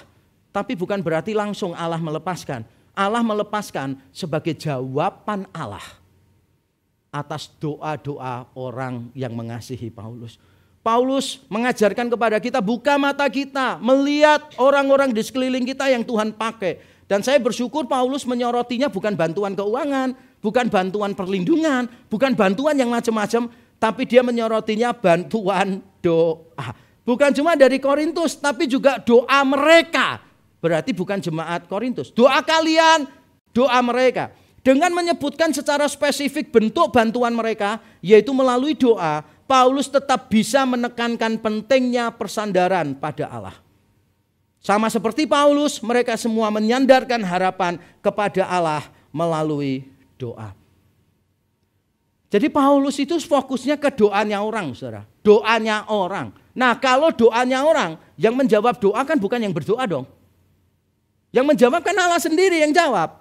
Jadi orang lain itu sama-sama berharap kepada Allah. Tapi orang lain berdoa syafaat untuk Paulus. Berarti Paulus itu tetap fokusnya Allah deh. Bukan orang itu. Tapi dia mengapresiasi kontribusi orang. Kita ini sebagai orang-orang reform ya, harus peka, waspada. Karena kita kadang-kala tuh teosentris, berpusat pada Allah, sampai ibadah aja ya. Kita ini nggak kenal kanan kiri kita. Nggak mau toleh kanan kiri kita. Kenapa? Teosentris. Malah kita nggak sadar ganggu orang lain. Teosentris.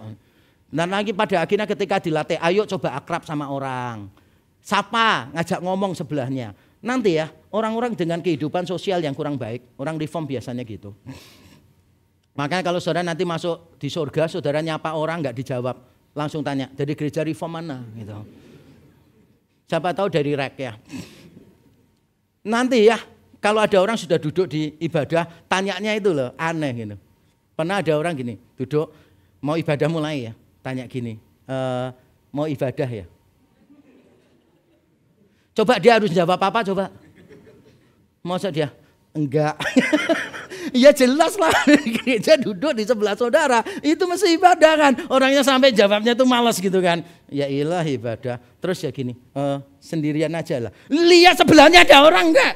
Enggak ada orang ya pasti sendirian aja gitu kan ya. Nah kadang-kala orang kehidupan sosialnya kurang baik memang gitu ya. Berusaha baik tapi mengganggu orang lain. Tapi saya yakin saudara di sini enggak ada. Karena nggak ada yang mau tanya sebelahnya. Nah perhatikan ya, ini tentang bantuan doa. Nah yang menarik begini saudara, karena bantuannya itu hanya bantuan doa, maka yang disorot bukan pendoanya, tapi Allahnya. Itu sebabnya saya bisa berkata begini, jika semua yang baik dalam pelayanan Paulus terjadi melalui doa, semua adalah tentang karunia dari Allah. Kata karisma itu muncul di sana.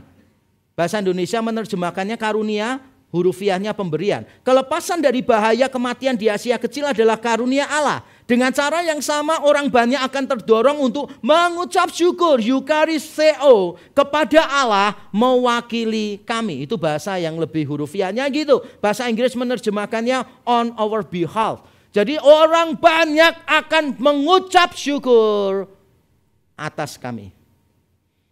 Mewakili kami. Maksudnya apa sih? Maksudnya begini loh saudara. Paulus itu pelayanan didoakan banyak orang. Jemaat Korintus, jemaat di tempat lain mendoakan Paulus. Sehingga ketika Paulus dalam bahaya dilepaskan oleh Allah. Paulus ingat, Allah bekerja melalui doa orang-orang ini. Maka ketika semua yang baik terjadi dalam pelayanan Paulus. Semua cuma melihatnya Allah saja yang bekerja. Tidak ada pendoa syafaat itu dipuji, enggak ada. Saya bersyukur beberapa orang memberitahu saya, saudara, Pak Yakub, tiap hari saya sebut namanya Pak Yakub 3 kali dalam doa saya. Wah terima kasih. Pak Yakub, saya sedang mendoakan Pak Yakub. Waduh, saya bersyukur. Saya bisa ada sampai sekarang ini karena saya tahu beberapa orang mendoakan saya setiap hari. Bahkan ada yang sehari mendoakan saya 3 kali. Dan kalau saudara melakukan itu, saya mengucap syukur kepada Allah, berterima kasih kepada saudara. Kita semua harus menghargai orang lain. Paling tidak orang itu bisa mendoakan kita. Itu adalah bantuan yang luar biasa untuk kita. Saya bersyukur saudara, saya bertumbuh dari satu gereja Pentakosta. Yang almarhum pendeta saya selalu berkata begini.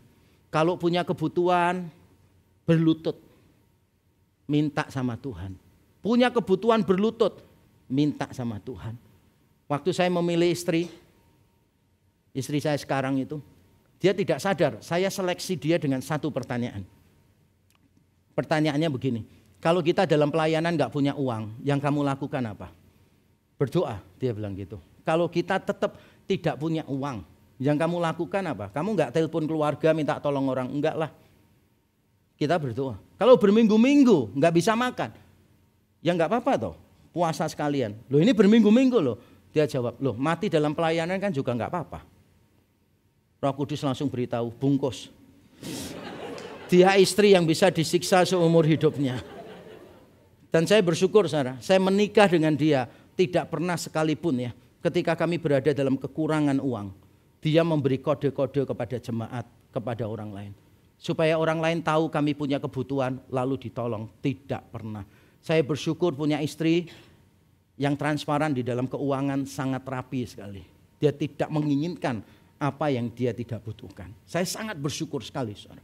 Karena saya ingat ajaran dari almarhum pendeta saya itu. Berlutut, minta sama Tuhan. The power of prayer. Kita orang-orang reform mengatasnamakan kedaulatan Allah. Padahal ujung-ujungnya malas berdoa. Bener gak sih? Allah berdaulat. Saudara gak doa juga Allah bisa kok. Allah gak butuh saudara. Loh benar sih. Saudara gak berdoa pun tetap alam semesta berputar kok. Saudara nggak ada loh, nggak apa-apa. Memang benar. Tapi seringkali yang terjadi apa? Ditanya, doa nggak tapi kamu? Enggak. Ngomong kosong. Berarti cuma pakai teologinya untuk menutupi kemalasannya. Mari kita sebagai orang reform belajar menghargai kekuatan doa. Amin. Nggak berani ngomong amin. Apakah terlalu reform? Mari belajar berdoa. Karena Tuhan bisa bekerja melalui doa-doa kita. Dan saya mau tutup dengan satu kalimat ini. Membagikan pergumulan supaya didoakan dan dikuatkan merupakan tanda kerendah hatian. Kita membutuhkan bantuan. Kita tidak mampu berjalan sendirian.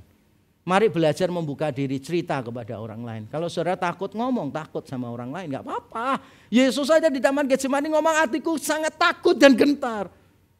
Maukah kamu berdoa bersama dengan aku? Loh Pak, Yesus aja gitu loh. Yesus ketika ditinggal Lazarus mati nangis kok. Ya nggak apa-apa lah. Kenapa sih kalau hamba Tuhan cerita dia nangis ketakutan dalam pelayanan? Lemah, pendetanya aja gitu apalagi jemaatnya. Gitu.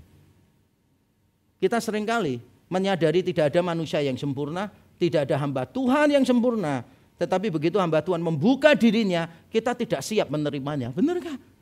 Seperti dalam khotbah-khotbah saya yang lalu saya beritahu, kita semua sadar hamba Tuhan gak ada yang sempurna. Tapi begitu hamba Tuhan cerita dosa-dosanya, kita semua serentak berkata, salibkan dia, salibkan dia. Mari belajar menyadari, tidak ada di antara kita yang sempurna. Saya tidak sempurna, tidak ada satupun di antara kita yang sempurna. Kita lemah, kita gagal, kita bodoh di dalam banyak hal.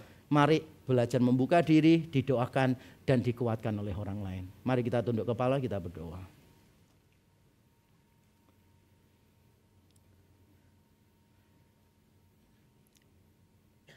Mari masing-masing kita datang dengan semua pergumulan kita. Mari datang di depan salib Kristus. Apapun pergumulan kita, kesesakan kita, Kristus memahaminya. Karena dia pernah menjadi manusia dan merengkuh semua penderitaan kita. Kalau ada di antara kita yang putus asa dengan hidup kita, dengan urusan keluarga kita, pekerjaan kita, kesehatan kita, masa depan kita, datang kepada Tuhan. Datang di depan kuburnya yang kosong, karena di situ kita melihat pengharapan. Kristus mengalahkan kematian. Ketakutan kita yang terbesar sudah dia kalahkan. Tidak ada alasan bagi kita untuk tenggelam di dalam keputusasaan.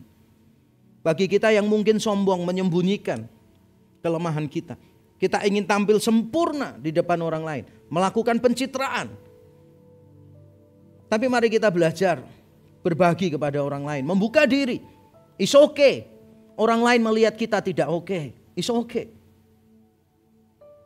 Dan biarlah itu justru memberi ruang bagi kasih karunia Allah mendapat sorotan yang luar biasa.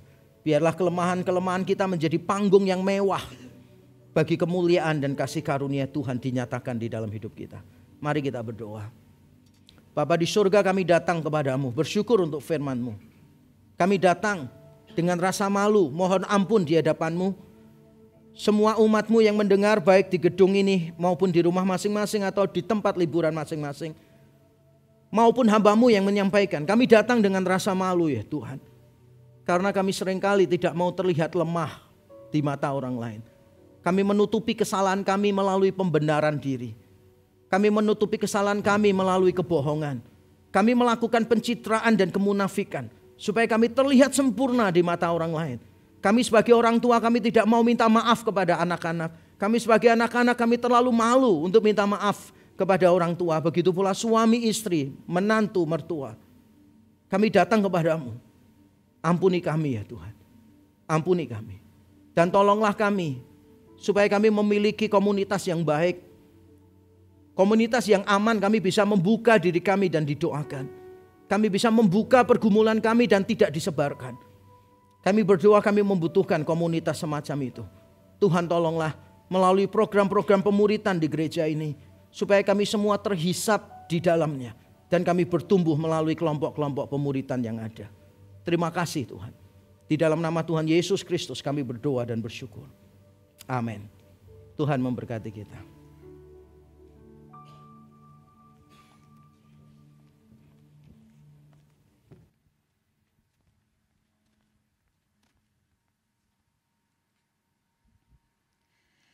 Saudara yang terkasih, nats persembahan minggu ini terambil dari kitab 2 Korintus pasal 9 ayat yang ke-7.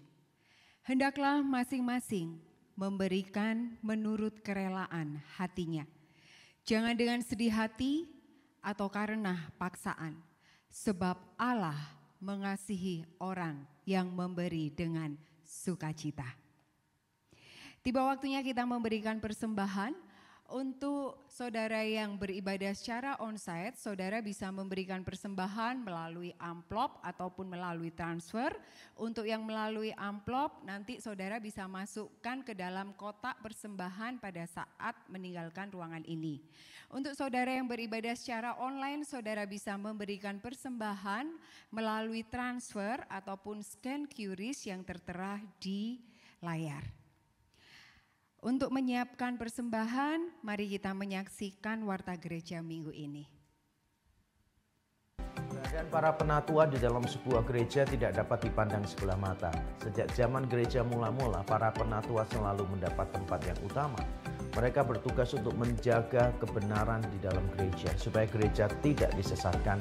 Mereka juga bertanggung jawab untuk menilik kerohanian jemaat, dan mereka juga bertanggung jawab untuk mengembangkan gereja bertumbuh ke arah Kristus.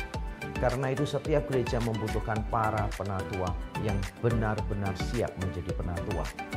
Mulai bulan ini, REK akan memulai proses pemilihan penatua. Dan saya sangat menginginkan setiap Anda yang sudah menjadi jemaat di REK berpartisipasi untuk mengusulkan nama-nama yang Anda anggap sangat pantas untuk menjadi penatua. Nah, siapa saja yang pantas untuk menjadi penatua? Yang pertama adalah orang-orang yang sudah berkomitmen menjadi jemaat di REK. Yang kedua adalah orang-orang yang sudah terlibat di dalam pelayanan di REK. Yang ketiga adalah orang-orang yang memiliki pertumbuhan rohani yang baik. Yang keempat adalah orang-orang yang bertanggung jawab di dalam keluarganya, yang dihormati oleh anggota keluarganya. Dan yang kelima adalah orang-orang yang mampu memimpin gereja dengan baik. Kalau Anda sudah mengenal siapa saja yang memenuhi persyaratan tadi, mari masukkan nama-nama mereka melalui form yang sudah disediakan secara online maupun kertas yang disediakan secara manual. Apabila Anda masih bingung nama-nama siapa yang perlu untuk diusulkan, Anda dipersilakan untuk berkonsultasi dengan setiap gembala lokal maupun dengan hamba-hamba Tuhan yang lain. Kami dengan senang hati akan menemani saudara untuk memberikan pilihan yang baik. Anda diberi kesempatan selama sebulan untuk mendoakan, menggumulkan, dan mengusulkan nama-nama tersebut. Saya berharap Anda sudah mengumpulkan nama-nama yang diperlukan di minggu terakhir bulan April, sehingga nanti tim formatur akan menyeleksi nama-nama yang ada dan melanjutkan prosesnya.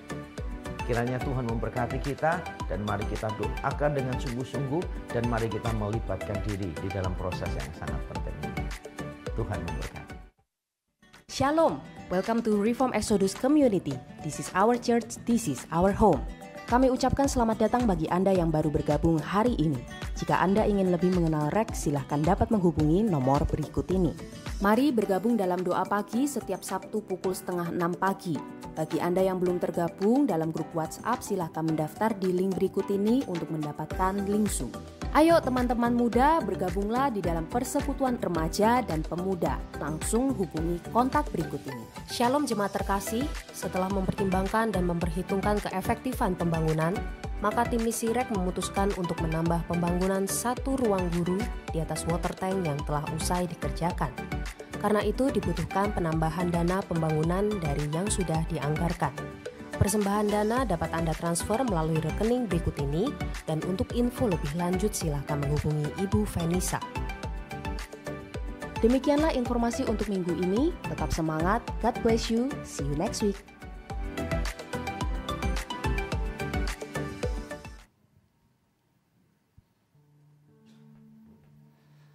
Ada beberapa hal yang ingin saya tambahkan dari pengumuman yang tadi sudah disampaikan, lebih tepatnya saya tegaskan. Nah Bapak Ibu, berkaitan dengan pemilihan majelis dan pengurus periode 2023 dan sampai 2026, kami telah memberikan rekomendasi nama-nama yang bisa dipilih oleh Bapak Ibu semua. Nah nama-nama itu yang kita rekomendasikan bisa dilihat melalui link ini. Tapi bagaimana jika Bapak Ibu mengenal jemaat di tempat ini, benar-benar kenal dan baik, apakah boleh? Padahal dia tidak ada di sini. Jawabannya adalah boleh. Jadi ini hanya rekomendasi. Kalau Bapak Ibu mengenal jemaat yang lain yang tidak ada di sini dan menurut Bapak Ibu orang tersebut bisa menjadi seorang pelayan Tuhan di dalam kemajelisan, Bapak Ibu bisa mendoakan dan memilihnya. Nama-nama yang sudah didoakan, nama-nama yang Bapak Ibu pilih, Bapak Ibu bisa masukkan di dalam link ini. Ya, ada link bit.ly Penatua REK 23. Ini adalah tempat Bapak Ibu memasukkan nama-namanya. Dan yang perlu Bapak Ibu ketahui adalah link tempat memasukkan nama-nama ini hanya terbuka setiap hari Minggu sampai pukul 8 malam. Jadi setiap hari Minggu sampai pukul 8 malam. Setelah itu ditutup kembali.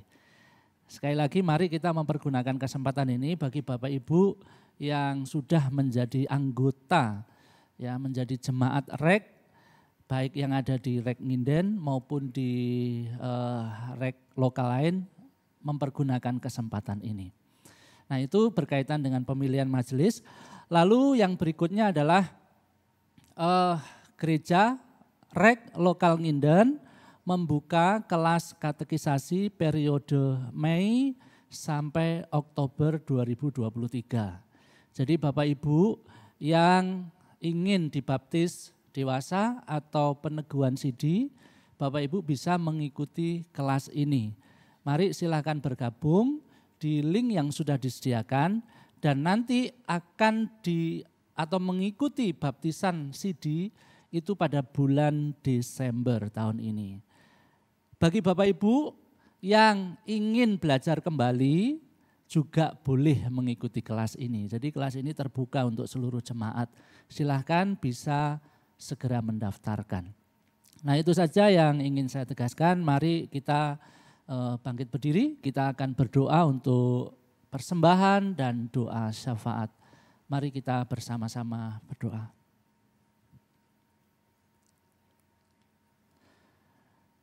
Bapa kami yang baik, kami mengucap syukur jikalau Tuhan sudah menolong kami, memberkati kami dan memelihara kami. Pada saat ini kami mengembalikan ucapan syukur kami, memberikan ucapan syukur kami kepada Engkau. Kiranya Tuhan yang akan menerima dan memberkati persembahan ini, Tuhan yang akan memakai untuk mendukung pekerjaan Tuhan, pelayanan bagi Tuhan yang Tuhan percayakan untuk gerejamu di tempat ini kerjakan. Tuhan kami berdoa menyerahkan untuk para pengurus, para majelis yang mengelola persembahan ini. Bila Engkau memberikan hikmat kepada mereka sehingga setiap rupiah yang digunakan hanya untuk kemuliaan dan pelayanan bagi Tuhan. Tuhan, terima kasih pada saat ini kami berdoa menyerahkan untuk anak-anak-Mu, jemaat-Mu yang sudah maupun yang belum bisa memberikan. Mari Tuhan, kiranya Engkau yang akan terus menyatakan kasih-Mu, menyatakan pemeliharaanmu bagi anak-anak-Mu. Tuhan, terima kasih pada saat ini kami juga berdoa bersama-sama menyerahkan untuk bangsa negara kami secara khusus Indonesia ini di masa-masa liburan Idul Fitri. Kami berdoa biarlah Tuhan kasus COVID tidak melonjak kembali. Kami berdoa menyerahkan untuk orang-orang yang liburan, mereka bertemu dengan sanak saudara mereka, berkumpul. Tuhan, biarlah Engkau yang akan memberikan hikmat kepada mereka, untuk mereka juga boleh terus waspada, terus menjaga kesehatan mereka. Tuhan, kami juga berdoa menyerahkan untuk seluruh umat-Mu yang ada di tempat ini. Mari Tuhan, Engkau juga yang akan menolong, memberikan kekuatan, kesehatan kepada kami. Terima kasih ya Tuhan, pada saat ini kami juga berdoa menyerahkan untuk seluruh hamba-hamba Tuhan yang melayani-Mu, baik yang ada di perkotaan, pedesaan, bahkan yang ada di pedalaman. Kami menyerahkan mereka ke dalam tangan Tuhan. Biarlah Engkau yang akan menolong dan memelihara mereka. Kami tahu di antara ribuan hamba-hamba-Mu, mungkin pada saat ini ada yang sedang bergumul dengan kebutuhan mereka hari lepas hari.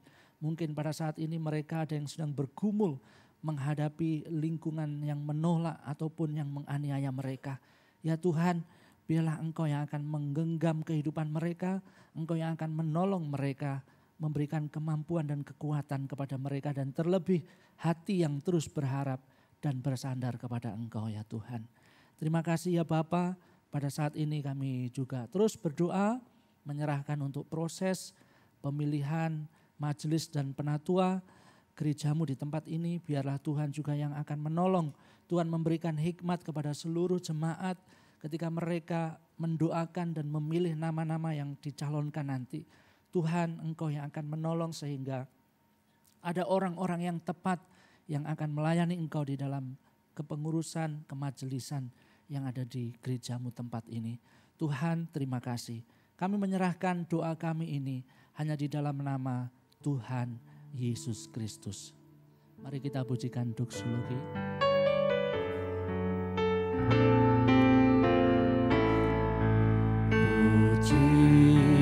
Allah, Bapa, Putra, puji Allah, Roh Kudus, ketiganya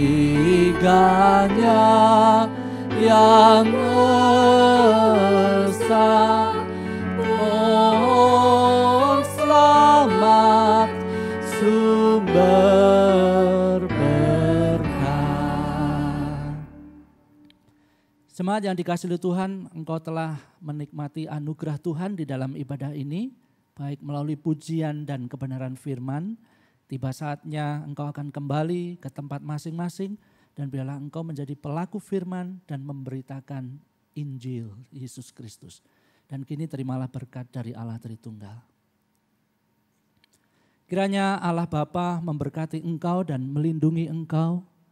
Kiranya Tuhan kita Yesus Kristus menghadapkan wajahnya kepada engkau dan menyinari engkau dan memberikan kasih karunia-Nya. Kiranya Allah Roh Kudus senantiasa menolong engkau, senantiasa memberikan kekuatan dan penghiburan kepada engkau hari lepas hari. Kiranya segala hal yang baik dari manis dari Allah Tritunggal dilimpahkan bagi engkau mulai saat ini sampai Tuhan Yesus datang yang kedua kali. Dan terimalah semua berkat itu di dalam nama Tuhan Yesus Kristus. Amin.